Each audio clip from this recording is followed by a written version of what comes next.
నెల్లూరు జిల్లా సంఘంలోని బాలికల గురుకుల పాఠశాలలో జరుగుతున్న ఇంటర్ ద్వితీయ సంవత్సరం పరీక్షలు ముగిశాయి. మార్చి 3వ తేదీన ప్రారంభమైన ఇంటర్ ద్వితీయ సంవత్సరం పరీక్షలు ప్రశాంతంగా జరిగి నేటితో ముగిశాయి. దీంతో విద్యార్థులు ఆనందోత్సాహంలో ఉన్నారు. విద్యార్థులు పరీక్షా కేంద్రం నుండి బయటకు వచ్చి తమ స్నేహితులతో ఉత్సాహంగా గడిపారు. పరీక్షా కేంద్రం వద్ద సందడి నెలకొనింది.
Hi Nilor, please subscribe to N3 TV.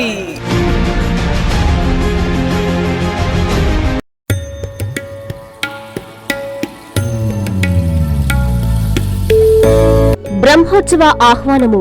Shri Talpagiri Ranganatha స్వామివారి దేవస్థానము, రంగనాయకులపేట, నెల్లూరు. మార్చి 9వ తేదీ నుండి 19వ తేదీ వరకు జరుగును. 9వ తేదీ ఆదివారం అంకురార్పణ, 13వ తేదీ గురువారం పల్లకీ సేవ, హనుమంత సేవ, 14వ తేదీ శుక్రవారం బంగారు గరుడ సేవ, 15వ తేదీ శనివారం కళ్యాణోత్సవము, అక్షతారోపణ, గజవాహన సేవ, 16వ తేదీ ఆదివారం రథోత్సవము, తిరుత్తేరు, శ్రీ స్వామి అమ్మవార్లకు పుష్పాలంకారం, 17వ తేదీ సోమవారం తిరుప్పాయి నాందడల్, 19వ తేదీ బుధవారం ధ్వజారోహణము, 20వ తేదీ గురువారం తెప్పోత్సవము జరుగును. కావున భక్తులందరూ బ్రహ్మోత్సవాలలో పాల్గొని స్వామివారిని దర్శించుకోవాల్సిందిగా కోరుతూ శ్రీ స్వామివారి సేవలో చైర్మన్ మరియు ధర్మకర్తల మండలి మరియు కార్యనిర్వహణ అధికారి